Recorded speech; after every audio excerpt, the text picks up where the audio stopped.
Ngayon, simulan po natin with June Lalin from Abante. I believe has gone to the loop for a quick break. Okay, moving on po tayo. We will come back to him. Let's hear from Mac Richard Paglikawan from Lionheart TV. Sorry po.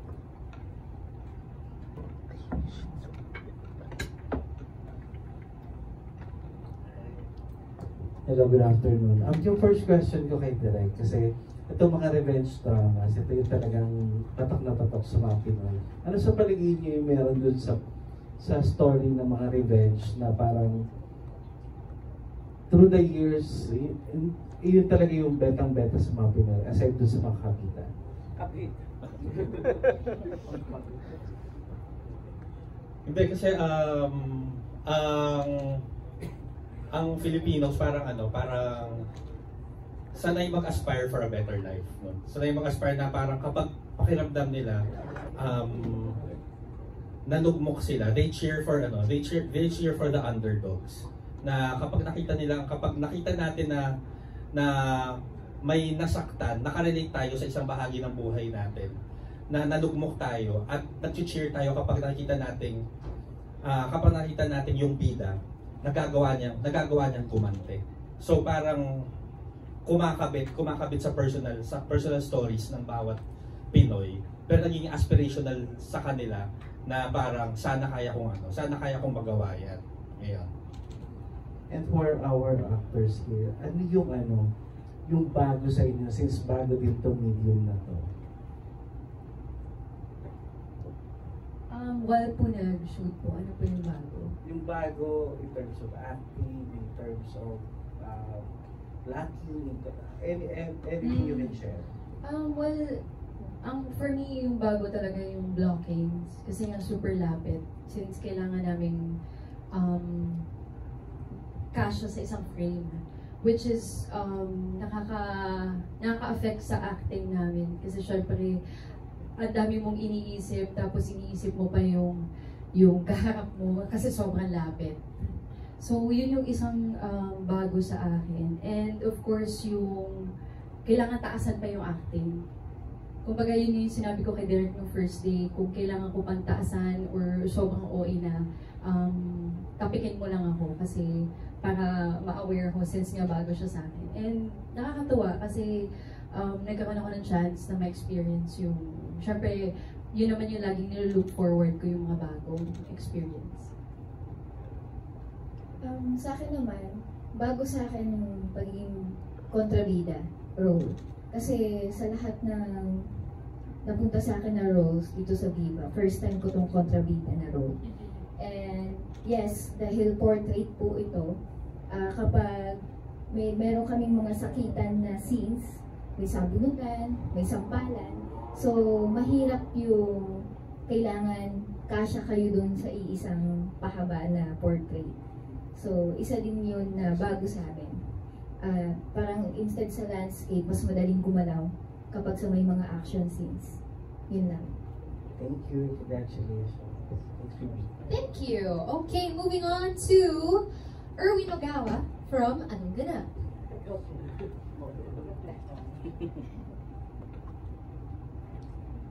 Direk, ano naging inspiration mo sa script and sa story po? Hindi naman po kasi ako nagsulat, pero inano po sa akin, binigay po ng Viva yung kwento. Unfortunately, natin kasama yung writer ngayon, no? Pero ayun po, it's a usual, hindi naman usual, pero it's the revenge story na kinahihiligan natin. And doon nakita ko yung script. Ano siya eh? It's a Pinoy teleserye. It's a Pinoy teleserye made for your phones. Na mas madaling i-digest, mas iniksian natin para kayang panoorin in a matter of 3 minutes at talagang tututukan mo. Ayun po. Thank you. Kay Rose and kay Cara, pag sinasabing revenge, ano yung pumapasok sa isip niyo? Ano ang definition niyo ng revenge? Dapat mong gawin or your thoughts about revenge? Tagalog. Paghihiganti. Well, kailangan gawin. Actually, etong story na to, no, iniisip ko what if mangyari nga siya sa buhay ko talaga. Hindi ko din alam kung ano kaya kong gawin. Lalo na kapag mahal mo talaga yung tao. Hindi ko alam kung hanggang saan ko gagawin yung revenge ko. May gano'n talaga yun. For me, ang revenge is mapapakita dito kapag nag-revenge kayo. Love and sacrifices. Yun lang. Thank you, girls. Good luck sa Okay, thank you so much. Ngayon naman, balikan po natin from Abante. Let's hear from June Lalin.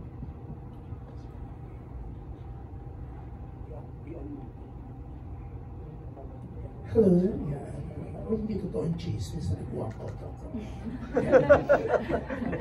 Kasi hindi na dumating yung ibang stories. Anyways, yan, ang bongga, no, itong Made for Revenge, yan.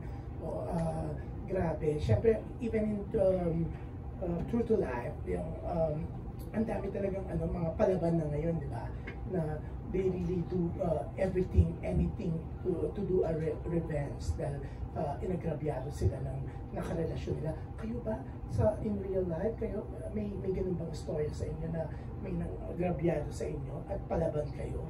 O kasi, syempre, ito, hindi natin maiwasan, no? Big news din yung isang BMX star na pumanaw dahil sa pambubugbog daw ng boyfriend, di ba? Tapos yung boyfriend ngayon is wala na rin, di ba? Kayo ba in real life may ganyan mga story? Well, ako sana po nakapag-revenge. Charot. Sana. Hindi, joke lang. Pero feeling ko hindi naman po ako darating sa ganung point. Lalo na kung sa aking ginagawa. Parang hindi ko makita yung sarili ko nagaganti ako pag sa aking ginagawa yung mga maling bagay or nakakasakit na bagay. Siguro kapag pag mahal ko sa buhay, it's either mom ko or mga kapatid ko or kapartner ko kapag may ginawa sa kanila. Siguro yun yung time na talagang kahit anong kailangan kong gawin basta makahiganti lang ako. Pero for me, parang hindi ako papatol. Sa akin naman, ipapasa Diyos ko na lang kung may mga masamang bagay na ginawa sa akin yung mga tao. And of course, meron tayong mga batas. Kung for justice naman, sa kanila tayo nalapit. Yan lang. Thank you. Kayo po, meron po ba kayong experience? Siyempre, hindi naman maiwasan na magkaroon ng betrayals o minsan malalaman mo na lang may nang backstab sa'yo, ganyan, may mga ganyang bagay. Pero minsan hindi naman worth gantihan dahil life has a way of fixing things for you.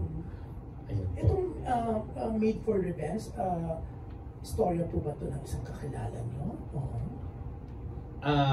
Hindi naman po. Isinulat po ito ng writers ng Viva po. So given fictional. na ito sa'yo? Yes. Okay. Rose, yan. Siyempre si Rose, isa sa, siyempre dati Viva nga sa BMX, pero siyempre Rose, isa ka sa pinakamagaling, di ba? Tama, di ba, na-nominate ka na Best Actress. Sa ano ba? Sa... Madami po, pero yung isa po yung Eddie. Eddie, oo nga. Sobrang nagagalingan sila sa'yo. So, dito sa Made for Revenge ba, anong dapat namin abangan sa'yo? Worthy ba ng isa na namang nomination to? Siyempre, alam natin na magaling ang director mo si Bobby Bonifacio Jr. Yes, opo, totoo po yan. Actually, isa po sa reason ko bakit tinanggap ko din po dahil gusto ko po talaga makawork din si Direk Bob. First time mo? Yes, first time po. And itong role po, actually, first time ko din gawin yung bida kontra bida. Kaya very challenging at masaya po sa experience. Ang sarap sa feeling, parang nakakabusog yung mga ganitong klaseng role na talagang pinapahirapan ako. Ikaw yung maid, no? Yes, opo. May mga mga kwento kang alam o narinig before, may kakilala ka na yung maid nakakarelasyon ng amo nila. Naku, chika po ng nanay ko, madami po. Lalo po sa mga probinsya. Chismosa pa lang. Oo. Ang dami po yun. Gusto niyo po tawagin na. Bakit? Marami siyang kaibigan na. Ay, oo, madami po Ano mga talaga. boss o katulong niya? Usually, yung mga katulong madami din po talaga. Ang hirap po magsalita eh. Baka. Pero meron eh. Oo. Feeling ko nangyayari naman po talaga sa totoong buhay. Lalo na kapag busy yung kapartner mo, no? Siya yung magpapaka-busy sa bahay. Pero ikaw, wala ka pa naman naging partner na dahil busy ka. Sana po. Sa maid, no? Sana wag gawin kasi ano eh, makikita mo. Pero, talaga? Pero ikaw, may partner ka. Yes, meron po. Talaga? Showbiz na yan? No po. Hindi, ayaw mo sa showbiz. Alam mo yun, baka po mabugbog ako. Charot na, hindi mo. Oh my gosh. Charot ako. Pero yan, we're all excited for Made for Revenge kasi knowing nyo rin naman eh. Pero yan, ang co-star mo, narinig mo yung sinabi ko, ang galing-galing ni Rose, o kaya mo bang makipagtapatan sa kanya? Ikaw yung amo, di ba? Yes po. Oo. So paano, may mga eksena kayong confrontation, may Yes. sampalan sa bunutan? Marami. Marami. So ilang beses mo siyang nahuli? Opo. Bugbog na po siya. Talaga? Ano ba? Totohanan na? Minsan kasi diba, may mga eksena, nagiging totohanan, di ba? Gusto ko ni Direk Bobby, totoo or talaga. pinag-uusapan nyo bang dalawa muna bago yung bugbugan scene? Yes, or kailangan. anything goes? Kailangan talaga na pag-uusapan. Pero minsan nakikarried away kayo eh, lalo na pag yung emosyon, di ba? Yung acting ka, yung, kasi in character ka eh, di ba? Ganon, di ba? Mas okay po talaga kung totoo yung mapapakita para So, kapag pinanood ng mga tao, mukhang totoo talaga.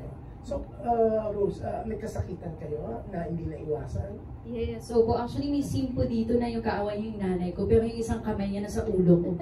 Hinihila niya. Oo. Grabe ka. Ano yun? Nagulat po ako eh. Biglaan? Dapat po, pipigilan ko lang yung nanay ko, pero yung kamay niya, umabot talaga sa ulo ko eh. Talagang ginanon niya. Kaming dalawa sabay. So, super talaga. Oo, gigil siya. Ano talaga, bigay na bigay. Na-carried away lang din. Hindi kaya may naalala ka na experience ka in real life na ang boyfriend mo ay nahuli mo na may kasama Wala iba? namang ganun. So in real life wala ka pa nasa bunutan? Oo. Wala. Oo. So masakit siya man nagbunot? Masakit po. Tinatanong ko na nga po si Derek, Derek, kailan ba ako gaganti? Gusto ko na eh. Oo, sakit na. Oo. Sabi ni Derek, okay na yan, hayaan mo na. Yeah, pero siyempre yan, papanoorin namin ang Made for Revenge. So, abangan namin ang sabunutan, sampalan, di ba? Thank you, Derek. Maraming salamat. Thank you, Sir June, for those incriminating questions. And incriminating. Okay, moving on. Pakinggan naman natin from Philippine Star. We have Dolly Ann Carvajal.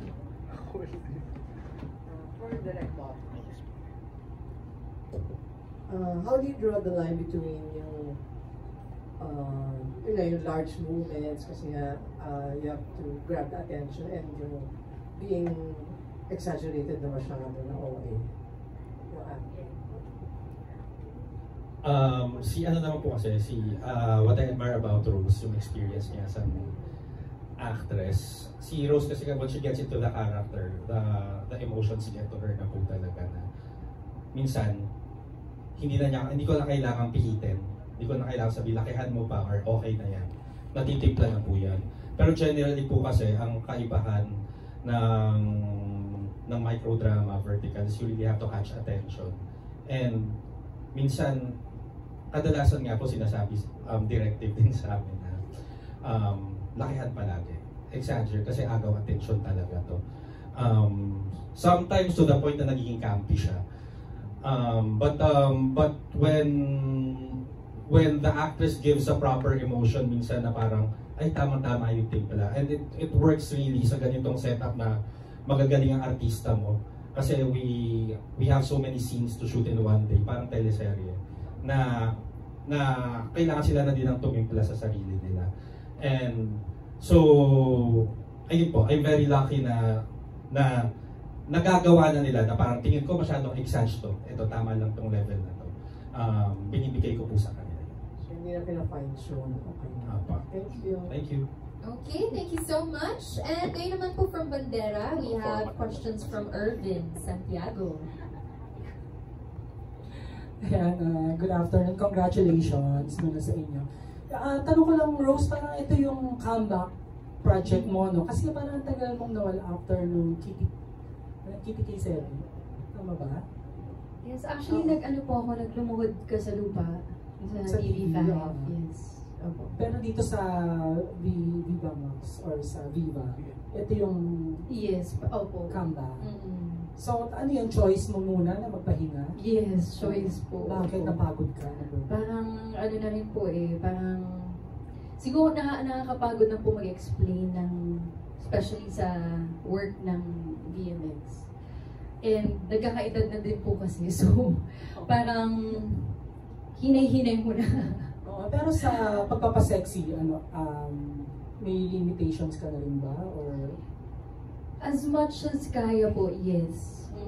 pero dito sa VMB, dito sa Made for Revenge? Actually, little sexy naman, nagbigay kami.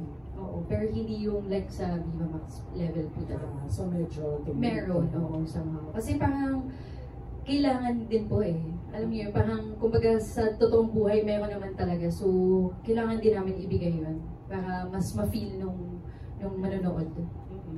So ano yung pinaka-mahirap or stressful na pinagawa ni Direk Bobby sa'yo?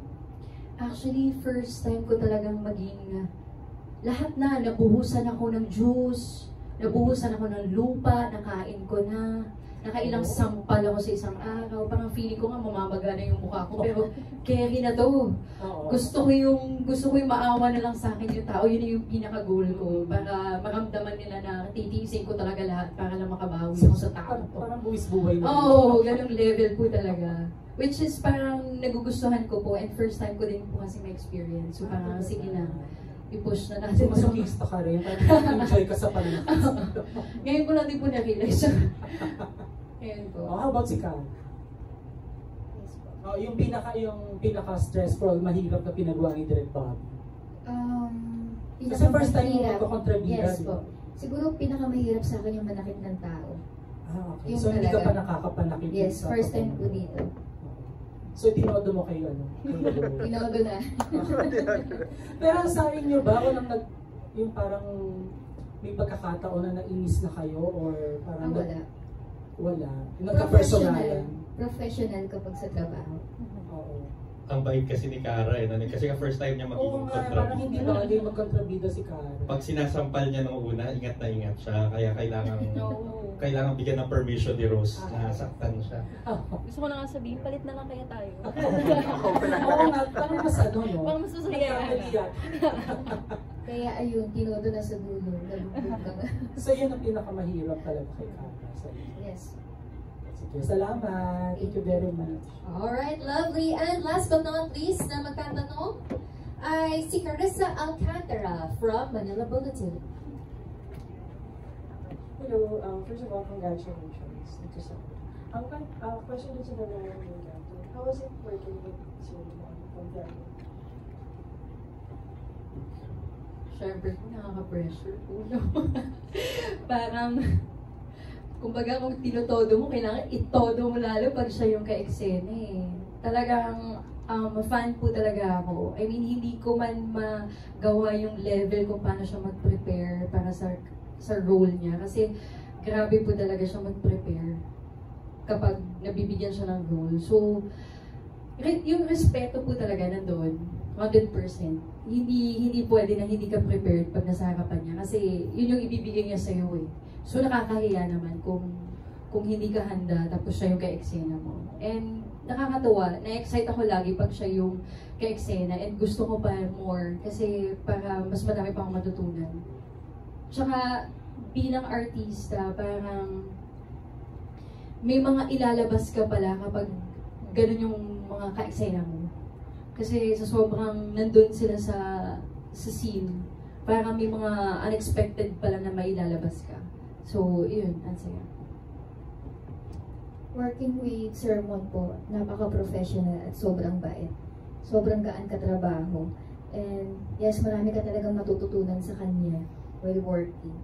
So, hindi lang sa sa paano magtrabaho bilang artista, pero marami siyang nasi-share sa buong production na nakakatulong sa amin. Thank you and congratulations. Alright, great. Maraming salamat. We have a few additional questions from the press. Okay, so our first question is for Direk and the cast. anong particular scenes ang dapat abangan dito sa Made for Revenge? For me yung yung finale na fight nila, kung anong magiging, kung paanong klaseng figurative patayan ang magaganap. And syempre lahat ng moments na sa mga may palette dyan for fight scenes and cat fight moments, madaming moments silang dalawa dito. Yes, ako feeling ko yun, isa yun. And gusto ko din yung scene na binabaliw ko na siya. Yung akala niya hindi nangyari. Pero nangyari naman talaga. So pinapabilib ko siya sa ganun. Yun, favorite scene ko yun eh. Gina-gaslight. Oo. Naluloka siya. Right. Thank you. And Cara? Sa akin, pinakaabangan din ng mga tao dito yung plot twist and yung ending. So, sobrang kakaiba siya. Hindi lang kasi, kapag sinabi kasi natin revenge, marami na tayong narinig na ganung pelikula. Pero ang aabangan dito yung mga artista na gaganap and yung plot twist. So, may plot twist. Ikaw pala, si Rose pala yung amo, si Cara pala yung katulong. Diba? Yun pala yung plot twist. Okay, next question is for Direk. Masusundan pa ba ang pagde-direct ng Verticals? Yes po. Right. You already have one down in the pipeline. Nag-uusap na po kami. Awesome. Alright, and next one, for Direk rin, ano ang naging adjustment mo? Big adjustment. Transition from filming VMX now to VMB. More of transition is and adjustment is the change of format, which I already explained earlier. Vertical siya, iba ang blocking, iba ang pace. And it's just a matter of knowing your audience and your platform para ma-fine-tune ang lahat ng elements. Okay, thank you very much. And our last question is for everybody. Segue tayo to promoting. Bakit dapat panoorin? So simulan natin with Cara. Cara, bakit dapat panoorin ang mga Vertical Pinoy microdramas? Dapat niyong panoorin or mapapanood niyo po talaga, hindi niyo maiiwasan panoorin ito kasi nga may kita lang natin to sa mga cellphones natin para mapanood. So sobrang dali lang po ng access para makapanood. And dapat panoorin dahil bukod sa agaw atensyon, mabibidan at mabibitin po kayo sa mga eksena. Yun lang. Thank you. Yes, gusto ko yung mabibitin. Pero dapat niyong panoorin to kasi nandito na si Direk Bobby Bonifacio, nandito na si Rose Van Ginkel, Karen Gonzalez, Mon Confiado, at marami pang artista na Viva na mapapanood niyo dito sa VMX, sa VMB, kaya dapat niyo pong panoorin yan, diba? Nalito na. At murang-mura na yan dahil 59 pesos lang yan a week. San ka pa, mapapanood niyo na kami dyan, kaya dapat niyo pong panoorin. Thank you so much, Direk. Dapat niyo po panoorin ang Made for Revenge at ang iba pa pong microdrama na ihahandog ng VMB. Dahil sa bawat episode at bawat artista, makikita ninyo mahirap bumitaw. Yan. Palakpakan natin ang ating casting director for Made for Revenge. Okay, let's have a final group photo with Rose, Cara, and Direk Bobby. Muli, ang Made for Revenge po ay papalabas na December 8th. On the Viva Movie Box. Kaya subscribe na po tayo. Okay, look towards the center of the room, please. Great, thank you so much. Kayo naman po, let's look towards the left side of the room. Thank you. And finally, dito naman po sa kanan para kay Nanay Ferlie. Special. Okay, thank you so much. Tawagin natin si Boxman.